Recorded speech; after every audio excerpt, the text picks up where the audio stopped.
Hello friends, नमस्कार। स्वागत है आप सभी का हमारे यूट्यूब चैनल पर। मैं हूं एस के वर्मा। अभी तक आपने हमारे YouTube channel study with S के वर्मा सब्सक्राइब नहीं किया है तो जल्दी से कर लीजिए सब्सक्राइब, साथ ही दबा लीजिए बेल आइकन ताकि आपको मिलता रहे लेटेस्ट वीडियो का नोटिफिकेशन।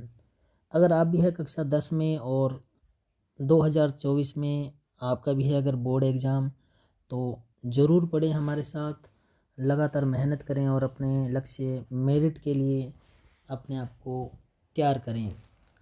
इंग्लिश के अंदर आज हमारा जो टॉपिक रहने वाला है dust of snow. Dust of snow, जिन विद्यार्थियों ने इंग्लिश को अच्छे से बेहतरीन तरीके से पढ़ा है तो उन्हें इसका नॉलेज होगा। और आज हम संजीव पासबुक आपकी जो है इंग्लिश स्ट्रक्चर जो है उसकी मदद लेते हुए आपको ये लेसन करवाएंगे क्लियर। तो जल्दी सी आपके पास जो बुक है संजीव पासबुक्स इंग्लिश स्ट्रक्चर उसे निकाल लीजिए। फर्स्ट फ्लाइट जो आपके बुक का नाम है, उसका जो टॉपिक है, जिसका पार्ट है पोइट्री वाला, जिसको हम पोइम वाला पार्ट कहते हैं, उसको निकाल लीजिए। इसके अंदर हम पहली आपकी जो पोइम है पढ़ने वाले हैं, डस्ट ऑफ स्नो, बर्फ़ की धूल। रॉबर्ट फ्रॉस्ट इसके राइटर हैं, लेखक हैं। ये पूछा जाता है राइटर कौन है, तो पहली डस्ट ऑफ स्नो के भी रॉबर्ट फ्रॉस्ट है, दूसरी फायर एंड आइस करेंगे नेक्स्ट वीडियो में, तब उसका भी रॉबर्ट फ्रॉस्ट ही है। चलिए कुछ शब्दों पर ध्यान दीजिए, उसके बाद हम ट्रांसलेट करना सिखाएंगे आपको। क्रो, आपको सबको मालूम है क्रो मतलब कौवा। सुक डाउन हिलाकर नीचे गिरा दी। देखो इस स्टोरी के अंदर एक पेड़ होगा, हेमलॉक ट्री, और इसके ऊपर कुछ डस्ट होगी। डस्ट ऑफ स्नो का मतलब बर्फ़ से ये दबा हुआ है। और इसके पास में यहाँ पर एक व्यक्ति है जो रॉबर्ट फ्रॉस्ट है, थोड़ा दुखी था, यहीं इसके नीचे यहाँ कुर्सी पर बैठा होगा, इसको एक पेड़ की तरफ देख रहा है कि ये पेड़ क्या है, बर्फ़ से दबा हुआ है, यानी ये भी एक तरीके से दुखी है पेड़, किससे, बर्फ़ से। ठीक है। और यहाँ और ये पोइट भी दुखी है, ये भी यहाँ बैठा है। और यहाँ एक कौवा उड़ता है और अपने पंखों को हिलाता है। ये सुक डाउन यानी पंखों को हिला के फड़फड़ा कर इस बर्फ़ को क्या कर देता है, नीचे गिर देता है। सुक डाउन यानी हिला के नीचे गिरना। ठीक है। डस्ट ऑफ स्नो, डस्ट वैसे धूल होती है, ठीक है, पर यहाँ धूल स्नो की धूल है, बर्फ़ की धूल है, एक तरीके से मिट्टी वाली धूल नहीं है। ठीक है। स्नो का मतलब बर्फ़, बर्फ़ का मतलब आप यहाँ पर आइस से मत ले लेना, आइस कहीं फ्रीज वाली बर्फ़। स्नो बिल्कुल सॉफ्ट जो मतलब बर्फ़ है उसकी बात हो रही है। हेमलॉक, ये जो ट्री है वो हेमलॉक ट्री है, एक विशेला वृक्ष है, जिसमें एक विशेला ही ट्री का एग्जाम्पल क्यों लिया, क्योंकि दुखी है वो। ठीक है। अगर वो खुश होता तो विशेला ट्री नहीं लेता, कोई और लेता। तो जिसमें छोटे सफ़ेद पुष्प खिलते हैं, ये वाला पेड़ है। तो भाई बता देता हूँ आपको, ये पेड़ है, पेड़ भी दुखी है, ये भी दुखी है। पेड़ इसलिए दुखी है क्योंकि ऊपर डस्ट है, और ये दुखी है अपने जीवन के कष्टों से। और ये देख रहे हैं कि यहाँ कौवा फड़फड़ा रहा है और डस्ट जो है वो नीचे गिर जाती है, स्नो नीचे गिर जाती है, और पेड़ अपने आप को क्या महसूस करता है, मुक्त महसूस करता है, रिलीफ में महसूस करता है, यानी उसकी दुख दूर हो जाएंगे जब बर्फ़ नीचे गिर जाएगी। ठीक है। तो कभी सोचेगा कि यार जब इसके दुख दूर हो गए हेमलॉक ट्री के, तो मेरे भी दुख दूर हो जाएंगे। तो छोटी सी बात को से भी उसका मूड चेंज होने वाला है, प्रकृति की छोटी सी घटना से भी। चलिए स्टार्ट करते हैं, फिर आपको समझ में आएगा। देखो क्या है, बुक ओपन कीजिए, कर लीजिए, नहीं तो यहाँ पासबुक में यहाँ पर दिया हुआ है संजीव पासबुक, बहुत अच्छी पासबुक है, आप इसे परचेज कर लीजिए, काफ़ी हेल्प करेगी आपकी। देखिए क्या दिया हुआ आपको, इस तरह से एक्सट्रैक्ट आएगा, लेकिन मैं एक्सट्रैक्ट नहीं पढ़ा रहा, मैं फ़िलहाल आपको पढ़ाने जा रहा हूँ बुक। तो बुक या तो बुक ओपन कर लो या ये ओपन कर लो। क्या दिया हुआ, द वे एक रो, द वे जिस प्रकार, एक रो एक कौवे ने, सुक डाउन हिलाया किसको, पेड़ को, ऑन मी मेरे ऊपर गिराया क्या चीज़, द डस्ट ऑफ स्नो, मैं डस्ट ऑफ स्नो गिराई। मतलब सुक डाउन मतलब पेड़ को हिलाकर पंखों को फड़फड़ाकर वो जो बर्फ़ है वो नीचे गिरा देता है, द डस्ट ऑफ स्नो को। फ्रॉम ए हेमलॉक ट्री, एक हेमलॉक ट्री से। तो हिंदी में वर्णन भी काफ़ी अच्छा किया है। अच्छी पासबुक का आप यूज़ करें, इसको पढ़ें। आपको ये कभी भी हेजिटेशन नहीं रखनी चाहिए कि हम पासबुक से पढ़ रहे हैं, किससे पढ़ रहे हैं। हमें हमारे ज्ञान में वृद्धि होनी चाहिए, हमारे नंबर अच्छे आने चाहिए, और क्योंकि पासबुकें बनी है तो पढ़ने के लिए बनी है, तो यूज़ कीजिए इनको। देखो यहाँ क्या दिया हुआ है, कवि कहता है, कवि कौन है, रॉबर्ट फ्रॉस्ट, क्या कहता है, जिस तरीके से एक कौवे ने हेमलॉक नामक विष में मतलब जहरीला पेड़ है, वृक्ष से बर्फ़ की धूल को हिलाकर मेरे ऊपर गिरा दिया। चलिए अब इसका दूसरा पार्ट साथ साथ में पढ़ लेते हैं। हाँ भाई, यहाँ देखिए, has given my heart A change of mood, मतलब वो बर्फ़ जैसे गिरेगी उसका मूड चेंज होगा, उसका हृदय परिवर्तन होगा। And saved some part of a day I had rued, यानी वो जो कवि था ना रॉबर्ट फ्रॉस्ट, वो किसी बात को लेकर दुखी था और पूरा दिन बर्बाद करने वाला था। जब उसने देखा कि पेड़ की जो बर्फ़ है वो भी तो नीचे गिर गई, तो पेड़ भी मुक्त हो गया दुखों से, तो ये भी सोचेगा यार जब ये दुखों से मुक्त हुआ है पेड़, तो मैं भी उन दुखों से मुक्त हो जाऊंगा, तो जो पूरा दिन बर्बाद करने वाला था ना उस दिन को बचा लेगा। And saved some part of day, यानी डे का सम पार्ट वो यानी बचा लेगा, ठीक है। मतलब पूरा दिन बर्बाद करने वाला था लेकिन मूड चेंज हो गया, अब नहीं करेगा। आई हैड रूड, कोई पछतावा था उसको, कोई किसी पछतावे को लेकर वो अपना एक तरीके से बर्बाद करने वाला था पूरा दिन ही। चलिए यहाँ देखिए, यहाँ क्लियर लिखा हुआ है, कह रहे कि पहले चेंज का मतलब होता है परिवर्तित करना, रूड का मतलब पछतावा, ठीक है। तो बर्फ़ के कणों ने मेरे हृदय की मनोदशा को में परिवर्तन कर दिया और दिन के समय का कुछ भाग मेरे लिए बचा लिया, अन्यथा मैं दुख अनुभव करके नष्ट कर देता, पूरा दिन बर्बाद करने वाला था। तो पूरी कविता समझ में आई भी। एक तरीके से ये पेड़ है, हेमलॉक ट्री है, और बर्फ़बारी के दिन है, फ़ॉरेन की जगह है, रॉबर्ट फ्रॉस्ट यहाँ पर बर्फ़ से ये पूरा ढका हुआ है, ठीक है। रॉबर्ट फ्रॉस्ट भी इसके नीचे दुखी होके बैठा है, किसी चीज़ में पार्क में बैठा हुआ, तो यहाँ से एक कौवा फड़फड़ाता है और ये बर्फ़ की धूल इसके ऊपर गिरती है, यहाँ नीचे गिर जाती है, तो ये इसका ध्यान जाता है उससे, और कि यार ये पेड़ भी तो दबा हुआ था बर्फ़ से, तो ये भी दुखी था और इसके दुख दूर हुए ना, ये ने कौवा फड़फड़ाया, इसके दुख भी क्या हुए, दूर हुए। तो कवि जो रॉबर्ट फ्रॉस्ट कह रहा है कि यार मेरे भी तो दुख क्षणिक हैं, वो भी तो क्या होंगे, दूर होंगे, तो ये पूरा दिन बर्बाद करने वाला था, तो इस चीज़ को देख के उसका मूड क्या हो गया, चेंज हो गया, यानी प्रकृति की छोटी सी घटना से। तो ये काफ़ी सेंसिटिव बंदा है, संवेदनशील, पूछा जाएगा कि इसका मूड चेंज हो गया एक छोटी सी घटना से भी। संवेदनशील व्यक्ति, भावार्थ देखिए, पर प्रत्येक क्रिया की प्रतिक्रिया होती है। आप गली के अंदर एक छोटा सा कुत्ते का बच्चा भी है ना, वो भी अगर मतलब किसी कष्ट में, तो आप उसका भी कष्ट अगर दूर कर रहे हैं तो आप संवेदनशील हैं, संवेदनशील हैं। अगर आप कुछ गलत एक्टिविटीज़ कर रहे हैं फिर आप असंवेदनशील हैं। कवि हेमलॉक नामक दुख रूपी वृक्ष से पीड़ित था, वृक्ष जैसे पीड़ित तो ये भी पीड़ित। तभी कौवे द्वारा वृक्ष से बर्फ को गिराना अर्थात दुख से ही आशा की किरण देखकर कवि की मनोदशा बदलती है, अर्थात वह कार्य करने व समय के सदुपयोग करने का साहस जुटा लेता है। मतलब एक छोटी सी घटना ने भी उसका क्या कर दिया, मूड चेंज कर दिया, तो बड़ी बात है। तो आप भी जो है कभी भी मूड ऑफ हो तो देख लीजिए कि जैसे अगर अभी प्रॉब्लम से, तो वो प्रॉब्लम का सॉल्यूशन पक्का आएगा। कभी भी ऐसा नहीं होता कि प्रॉब्लम बनी रहे, आपको कोई सॉल्यूशन नहीं मिले, ऐसा नहीं होता। हाँ, समय लग सकता है, तो धैर्य बनाए रखें, हर चीज़ नेगेटिव है तो पॉजिटिव भी आएगा।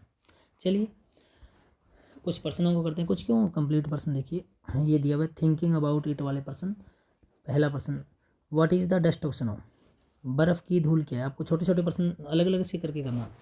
तो a dust of snow is collection of tiniest particle of snow, यानी डस्ट ऑफ स्नो क्या है, बर्फ़ की धूल छोटे छोटे बर्फ़ के कणों का समूह है, ठीक है।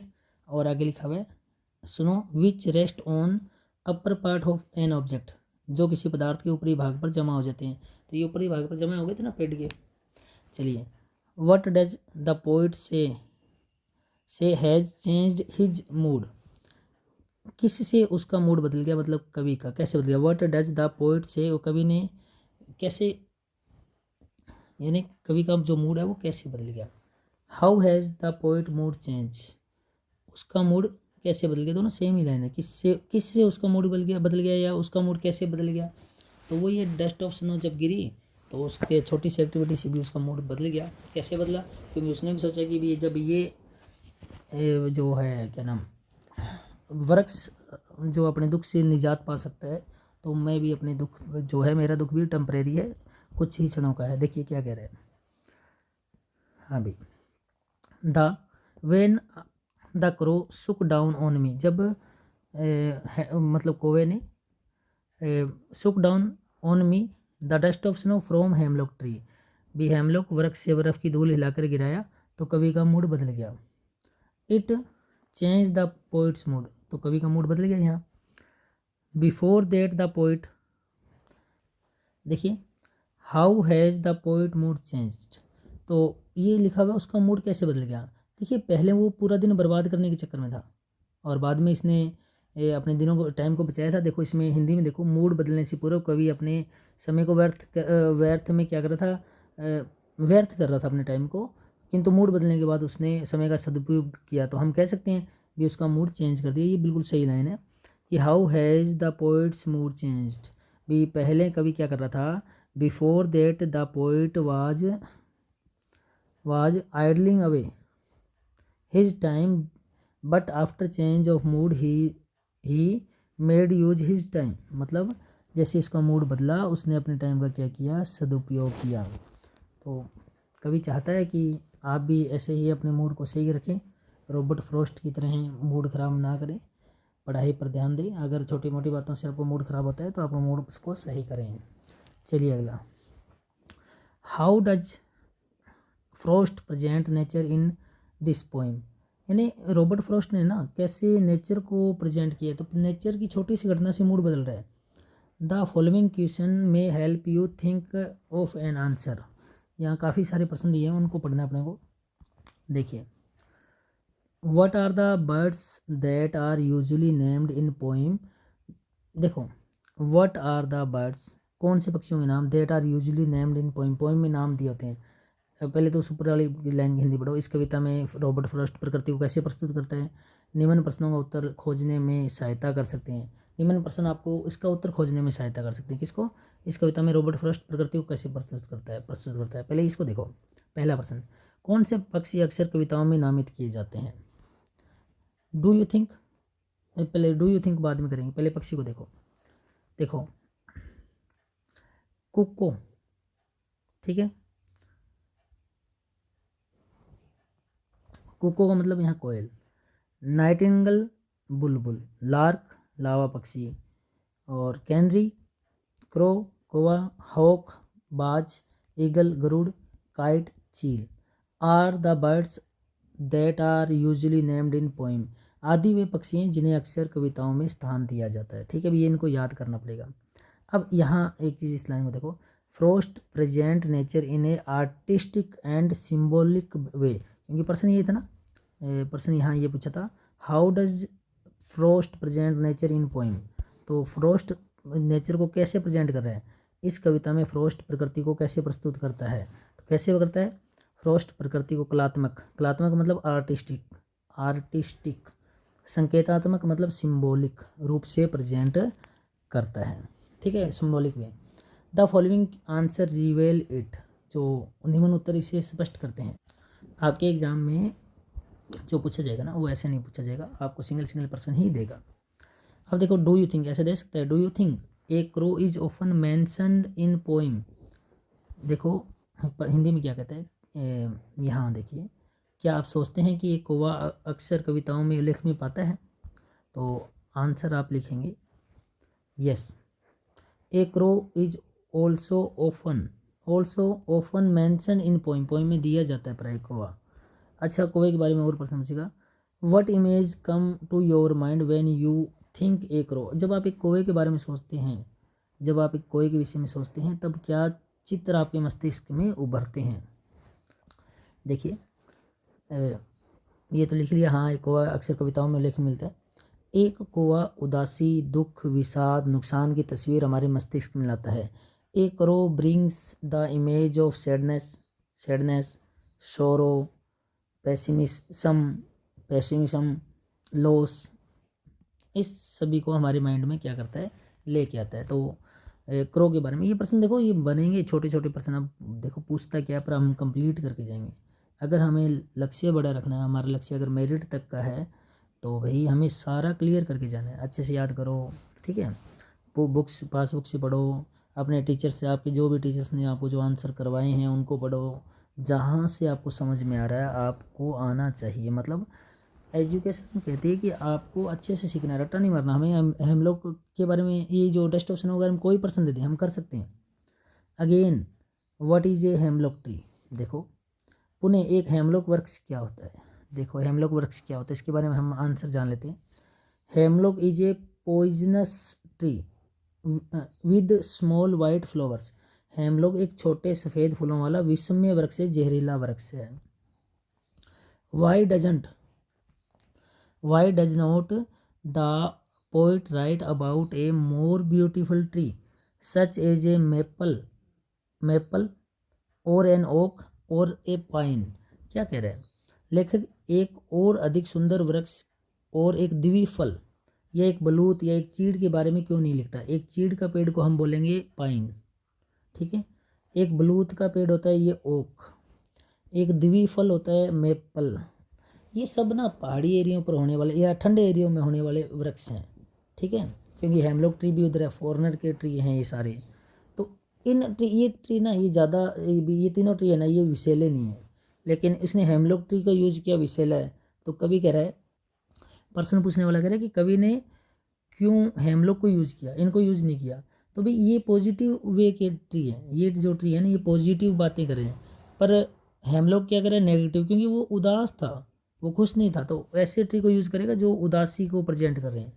तो यहाँ देखिए, the poet doesn't write about the more beautiful trees because he is pessimistic and idling away his. कवि अधिक सुंदर वृक्षों के विषय में नहीं लिखता है क्योंकि वह निराश है और अपना समय व्यर्थ कर रहा है। वो पॉजिटिव नहीं, नेगेटिव वे में चल रहा है। तो यहाँ बात समझ में आ रही है, क्योंकि अगर वो पॉजिटिव होता, अगर उसका मूड अच्छा होता तो वो अच्छे अच्छे वृक्षों के बारे में लिखता। आपका मूड अच्छा है तो आप गुलाब के फूल के बारे में बात करोगे, ठीक है। और अगर मूड खराब है तो आप गुलाब के फूल की बजाय कोई कांटेदार फूल या कोई बकवास फूल के बारे में बात करोगे, ठीक है। तो वो मूड की बात है। तो हेमलॉक ट्री क्या था विषैला, तो उसका मूड वैसा था ना, खराब मूड था। चलिए 3 number, what do the crow and hemlock represent. जो कोवा और हेमलॉक है ना किसका प्रतिनिधित्व करते हैं। आंसर दिए जॉय और सोरो, हर्ष या विषाद का। अपने को पता है यार ये नेगेटिव है, ये दोनों दोनों नेगेटिव है, तो खुशी का तो हो ही नहीं सकता, ये विषाद का होगा, सोरो का होगा। तो यहाँ आंसर में लिखोगे क्रो एंड हेमलॉक सिम्बोलाइज सोरो मतलब कोवा और हेमलॉक दुख का प्रतीक है। चलिए आगे क्या कह रहे हैं, what does the dust of snow that cross sex of hemlock tree stand for. क्या करें, यहाँ दिया हुआ है बर्फ़ की धूल, डस्ट ऑफ स्नो, ठीक है। स्नो कहाँ चला गया, बर्फ़ की धूल जिसे कोवा और हेमलॉक वृक्ष से हिलाकर गिराते हैं, किसका प्रतीक है। देखो शेक SHAK शेक बनाना, आपने कभी वो जूस बनाया होगा शेक। तो कोई चीज़ मतलब हिला हिला के जूस, जैसे कॉफ़ी बनाते होंगे, एक गिलास को हिलाया होगा तो वो शेक है। यहाँ मतलब एक तरीके से क्रो जो है वो फड़फड़ा रहा था किस पर, हेमलॉक ट्री पर। तो ये किसके लिए आए हैं, ये शब्द किसके लिए आया है, वो फड़फड़ाना, उसको गिराना, ठीक है। अब यहाँ एक बार फिर देख लेते हैं प्रश्न क्या कहता है। प्रश्न कहता है कि बर्फ़ की धूल जिसे कोवा एक हेमलॉक वृक्ष से हिलाकर गिराता है किसका प्रतीक है। मतलब बर्फ़ की धूल के बारे में पूछ रहा है, बर्फ़ की धूल किसको रिप्रेजेंट कर रही है। The dust of snow stands for the ray of hope, आशा की किरण। एक कहाँ चला गया, ये रही बर्फ़ की धूल आशा की किरण का द्योतक है यानी प्रतीक है। भी उम्मीद है कि ये बर्फ़ की धूल गिरेगी। It makes the poet vivacious once again. Vivacious का मतलब होता है पुनर्जीवित, एक बार फिर जिंदा दिल इंसान बनाना। यह कवि को एक बार फिर पुनः जीवित कर देती। पुनः जीवित मतलब कवि डेड नहीं हुआ, कवि उदास था, उसे मतलब उदासी से बाहर निकाल दिया, जिंदा दिल इंसान बना दिया। समझ में आ रहा है कुछ। आप ये मत समझना कि सारे प्रश्न एक साथ ही आ जाएंगे, आपको छोटे छोटे प्रश्न बना बना के देंगे, ठीक है। चलिए, have a tree been times when you felt depressed और होपलेस। क्या कभी ऐसा समय रहा है, होप नहीं, हैव देयर, मैंने कुछ गलत बोल दिया, थोड़ा देखो पढ़ा ही नहीं, जो लिखा होता है हैव देयर, शायद मैंने कुछ और लिखा हो, पता नहीं क्या लिखा है, बोला है have there been times when you felt depressed और होपलेस। क्या कभी ऐसा समय रहा है जब आपने दुखी या निराश महसूस किया हो। Have your experience a similar moment that change your mood that day. कि हैव यू एक्सपीरियंस्ड, क्या आपने ऐसा क्षण कभी महसूस किया है। ए सिमिलर मोमेंट, एक छोटा सा क्षण जो है, दैट ए सिमिलर मोमेंट, एक कोई ऐसे same moment that change your mood the day, जिसने आपका दिन का आपका मूड बदल दिया हो, आप पूरा दिन मतलब आपका दिन खराब जाने वाला हो। चलिए अपने लिखते हैं, ये लिखना पड़ेगा, पेपर में आएगा, आपके बारे में पूछा जाएगा। यस, यस में देना, नो में नहीं देना आपने। There have been times I felt depressed or hopeless and have experienced a similar moment that changed my mind that day। कह रहा कि हाँ ऐसा समय रहा है जब मैंने दुखी निराश महसूस किया। हाँ मैंने 20 क्षण महसूस किए जिसने उस दिन मेरा मूड बदल दिया। The day when I failed my examination, जिस दिन मैं अपनी परीक्षा में सफल हुआ। ऐसा होता है कई बच्चों के साथ। आई फेल्ट वेरी डिप्रेस्ड, मैं उस दिन को बहुत दुखी था। एंड सैड, बहुत निराश भी था। आपको ये दिन आए तो इसलिए मेहनत करो, पढ़ो। By chance I notice a small ant carrying a heavy grain, संयोगवश मैंने एक चींटी को एक अनाज का एक भारी दाना ले जाते हुए देखा। डिस्पाइट मैनी फेलियर्स, अनेक असफलताओं के बावजूद। इट डिडंट गिव अप, बावजूद भी इसने हिम्मत नहीं हारी। Finally succeed in its attempt, अंततः अपने प्रयास में वह क्या हुई, सफल हुई। It changed my mood and next year, इस बात ने मेरी मनोदशा बदल दी और अगले वर्ष I worked with double the might and got through the examination with flying colours, मैंने दुगनी मेहनत से कार्य किया और बहुत अच्छे नंबरों से परीक्षा में सफल हुआ। तो इस घटना ने ना उस व्यक्ति का, जिससे पूछा जा रहा है, उसका मूड चेंज किया।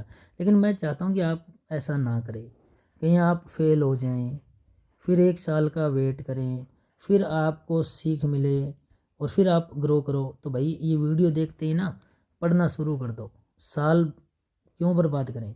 आज से लग जाओ, अभी 2 मंथ पड़े हैं आपके एग्ज़ाम को, ठीक है, अभी से लग जाओ, मेहनत करो और ये दिन आने ही ना दो। और ये सोचो कि टेस्ट में नंबर कम आ गए, बस ठीक है, इसी से सीख ले लो, आप कर सकते हो, आप में एबिलिटी है सभी में। जितने भी 10वीं क्लास के बच्चे हैं ना, चाहे वो थोड़ा पढ़ने में कमज़ोर है, चाहे पढ़ने में तेज़ है, योग्यता सब में है। मेहनत का स्तर बढ़ाना होगा। आप थोड़ा अपने आप को कमज़ोर समझ रहे हो, आप थोड़ा ज़्यादा पढ़ना शुरू कर दो, आप आगे निकल जाओगे।